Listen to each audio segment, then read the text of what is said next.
Selamat pagi dan salam sejahtera kami ucapkan kepada Ibu Dr. Siti Ayuning Liusti selaku dosen pengampu mata kuliah Sosiolinguistik dari Universitas Negeri Medan dan kepada seluruh rekan-rekan yang telah hadir pada pertemuan Zoom meeting kali ini. Kami dari kelompok 3 pada pertemuan kali ini akan membahas mengenai sikap bahasa. Terlebih dahulu kami ingin memperkenalkan diri, yakni saya sendiri, Miripin Ciwati selaku moderator, dan ketiga rekan saya yang lain, yakni Dameh Huta Barat, Lutfia Alicia, dan Syafril Iqbal Pane.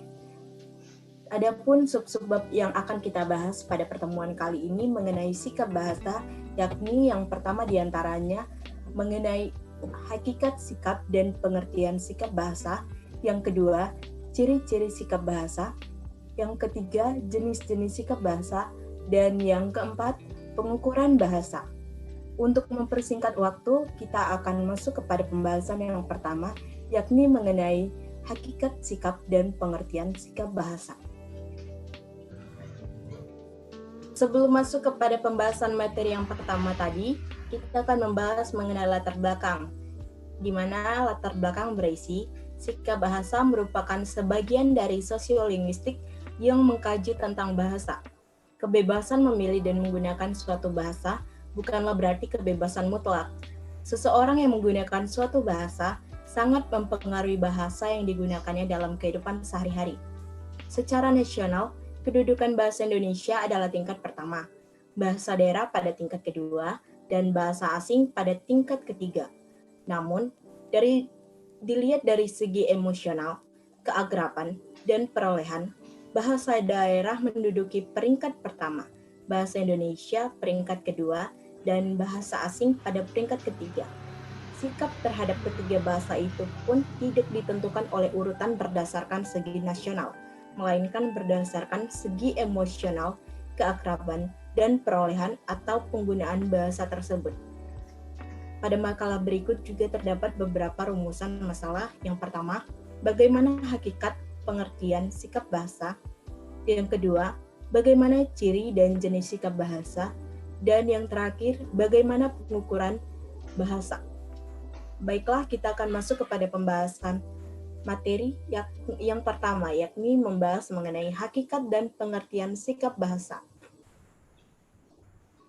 Dalam bahasa Indonesia, kata sikap dapat mengacu pada bentuk tubuh, posisi berdiri tegak, perilaku atau gerak-gerik, dan perbuatan atau tindakan yang dilakukan berdasarkan pandangan sebagai reaksi atau terjadinya suatu hal atau kejadian.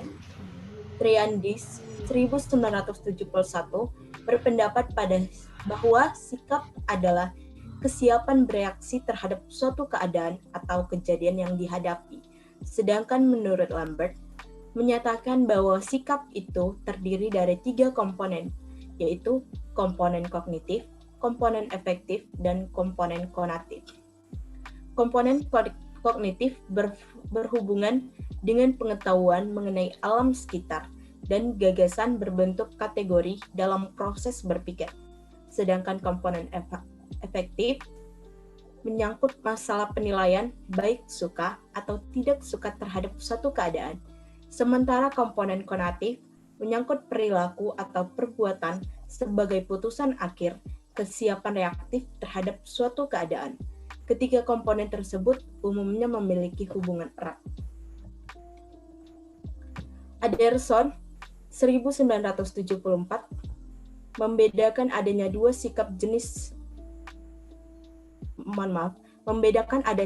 jenis sikap, yaitu sikap bahasa dan sikap non-kebahasaan.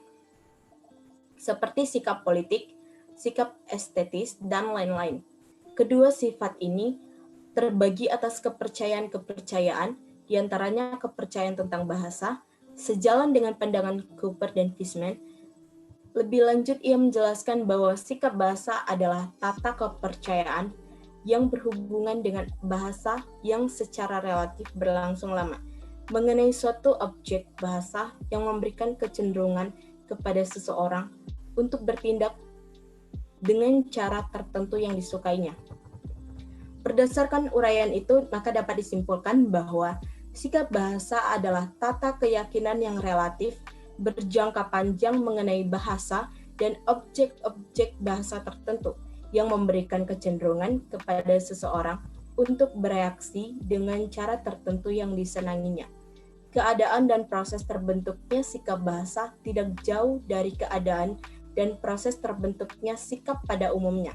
Sikap bahasa merupakan peristiwa kejiwaan sehingga tidak dapat diamati secara langsung. Sikap bahasa dapat diamati melalui perilaku berbahasa atau perilaku tutur. Namun, dalam hal ini juga berlaku ketentuan bahwa tidak setiap perilaku mencerminkan sikap bahasa. Demikian pula sebaliknya, sikap tidak selamanya tercermin dalam perilaku tutur.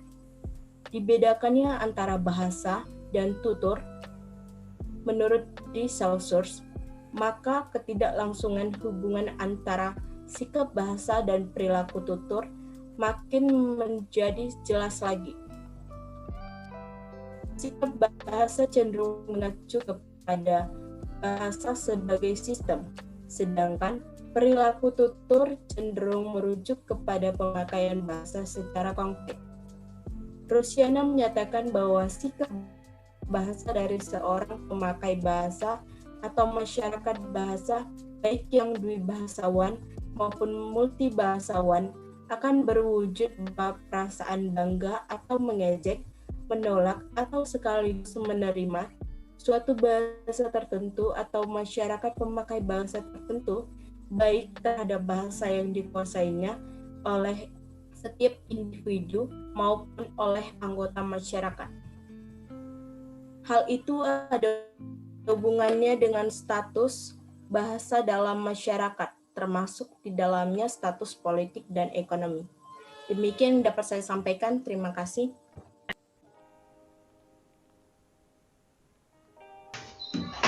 Baiklah, setelah kita membahas mengenai sikap dan pengertian sikap bahasa, selanjutnya kita akan membahas mengenai ciri-ciri sikap bahasa. Pembahasan tersebut akan dibawakan oleh saudara Syafril Iqbal Pane. Kepada saudara Syafril Iqbal Pane, kami persilakan. Baik, terima kasih kepada saudari Mary Prinswati. Nah, tadi setelah kita mengetahui bagaimana hakikat dan pengertian dari sikap bahasa, maka sekarang kita beranjak kepada ciri-ciri dari sikap bahasa. Di dalam makalah kami, ciri-ciri sikap bahasa berada pada submateri kedua. Akan saya bacakan, yaitu ciri-ciri sikap bahasa dapat dipelajari guna menjadi penanda keberadaan dari sikap bahasa di kehidupan sehari-hari. Menurut Dittmar, sikap bahasa ditandai oleh sejumlah ciri yang meliputi: yang pertama, pemilihan bahasa dalam masyarakat multilingual; yang kedua, distribusi pembendarahan bahasa; yang ketiga, perbedaan-perbedaan dialektika; yang keempat, problema yang timbul sebagai akibat adanya interaksi antara individu. Sedangkan ciri-ciri sikap bahasa menurut Garvin dan Mathiot, sikap bahasa sendiri mengandung 3 ciri pokok, yaitu yang pertama, kesetiaan bahasa atau language loyalty, yang mendorong masyarakat suatu bahasa mempertahankan bahasanya dan apabila perlu mencegah adanya pengaruh bahasa lain. Yang kedua itu kebanggaan bahasa atau language pride, yang mendorong orang mengembangkan bahasanya dan menggunakannya sebagai lambang identitas kesatuan masyarakat. Yang ketiga yaitu kesadaran adanya norma bahasa atau awareness of the norm, yang mendorong orang menggunakan bahasanya dengan cermat dan santun, merupakan faktor yang sangat besar pengaruhnya terhadap perbuatan, yaitu kegiatan menggunakan bahasa atau language use. Nah, berdasarkan uraian di atas, maka dapat disimpulkan bahwa ciri-ciri adanya sikap bahasa ditandai oleh hal berikut, yaitu gini. Yang pertama, pemilihan bahasa yang tepat, khususnya bagi yang tinggal di daerah atau masyarakat multilingual. Yang kedua, distribusi pembendarahan bahasa. Yang ketiga, perbedaan dialektikal. Yang keempat, perbedaan yang timbul akibat interaksi antara individu. Yang kelima, kesetiaan bahasa. Yang keenam, kebanggaan bahasa. Dan yang ketujuh, kesadaran akan norma bahasa. Nah, begitu saja penjelasan dari saya terkait ciri-ciri dari sikap bahasa. Untuk selanjutnya saya kembalikan kepada moderator.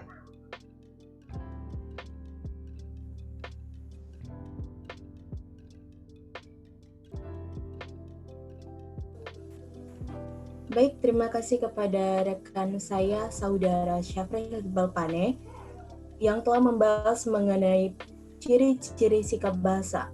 Untuk pembahasan selanjutnya, kita akan masuk kepada pembahasan jenis-jenis sikap bahasa yang akan dibawakan oleh rekan saya, Saudari Damai Christina Huta Barat. Kepada Damai, kami persilakan. Baik, terima kasih dari moderator. Melanjutkan pembahasan dari rekan saya, Safril Iqbal Pane. Saya akan menjelaskan mengenai jenis sikap bahasa. Sikap bahasa sebenarnya memiliki sisi tolak belakang, yaitu sikap positif dan bahasa negatif. Sikap bahasa positif berhubungan dengan sikap-sikap atau tingkah laku yang tidak bertentangan dengan kaidah atau norma yang berlaku. Sikap positif bahasa adalah suatu penggunaan bahasa yang sesuai dengan kaidah bahasa dan sesuai dengan situasi kebahasaan. Hal-hal yang menunjukkan sikap positif seseorang terhadap bahasa antara lain terdiri dari 3 bagian. Yang pertama, memakai bahasa sesuai dengan kaidah dan situasi kebahasaan. Yang kedua, memakai bahasa sendiri yaitu bahasa Indonesia tanpa dicampuri dengan bahasa asing walaupun lawan pembicara mengerti maksud dari pembicaraan tersebut. Bagian ketiga, memakai bahasa sesuai dengan keperluan. Selanjutnya yaitu jenis bahasa sikap negatif. Sikap negatif bahasa akan menyebabkan orang acuh tak acuh terhadap pembinaan dan mereka tidak bangga lagi memakai bahasa sendiri sebagai penanda jati diri, bahkan mereka merasa malu memakai bahasa itu. Dalam keadaan seperti ini, orang muda beralih bahasa kepada yang lebih bergengsi dan lebih menjamin untuk memperoleh kesempatan di sektor modern. Beberapa contoh yang akan kami jelaskan mengenai contoh dari sikap negatif terhadap bahasa ada 4 contoh, yaitu saya mengucapkan terima kasih di mana ibu-ibu telah sudi datang dalam pertemuan ini. Contoh kedua, kredit itu telah menolong daripada kehidupan petani setempat. Contoh ketiga, sekolah adalah cara untuk memajukan kehidupan manusia. Contoh keempat, kamu jangan menjudge orang tanpa dasar yang kuat. Selain dari contoh dari jenis sikap bahasa negatif tersebut, ada pula beberapa fenomena negatif yang masih terjadi di tengah-tengah masyarakat Indonesia. Antara lainnya, seperti banyaknya orang Indonesia memperlihatkan dengan bangga kemahirannya menggunakan bahasa Inggris, walaupun mereka tidak menguasai bahasa Indonesia dengan baik. Banyak pula orang Indonesia merasa malu apalagi bahasa, tapi tidak pernah merasa malu kurang apabila tidak menguasai bahasa Indonesia. Yang ketiga, banyak orang Indonesia menganggap remeh bahasa Indonesia, di mana mereka tidak mau mempelajarinya karena merasa dirinya telah menguasai bahasa Indonesia dengan baik. Yang keempat, banyak orang Indonesia merasa tinggi dari orang lain karena telah menguasai bahasa asing dengan pas, walaupun penggunaan bahasa Indonesia masih sempurna. Di balik fenomena negatif tersebut, terdapat pula kenyataan-kenyataan yang merupakan sikap pemakai bahasa Indonesia yang negatif dan tidak baik. Dan hal tersebut akan berdampak negatif pula pada perkembangan bahasa Indonesia.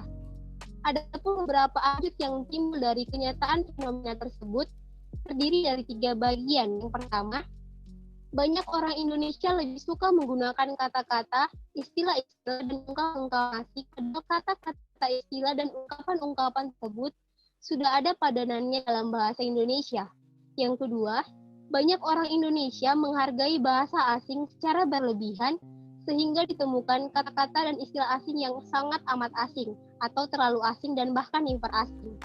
Hal ini terjadi karena salah pengertian dalam penerapan kata-kata asing tersebut. Yang ketiga, banyak orang Indonesia belajar menguasai bahasa asing dengan tetapi menguasai bahasa Indonesia padanya. Terkait tersebut, banyak orang Indonesia yang mempunyai bermacam-macam kamus bahasa asing, tapi tidak mempunyai satupun kamus bahasa Indonesia. Demikian pemaparan dari saya kembalikan kepada moderator.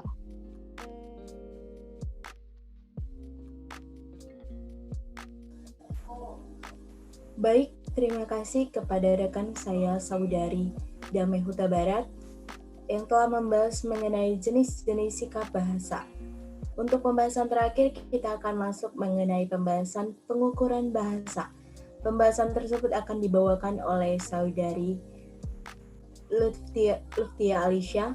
Kepada Saudari Lutfia Alisha, kami persilakan.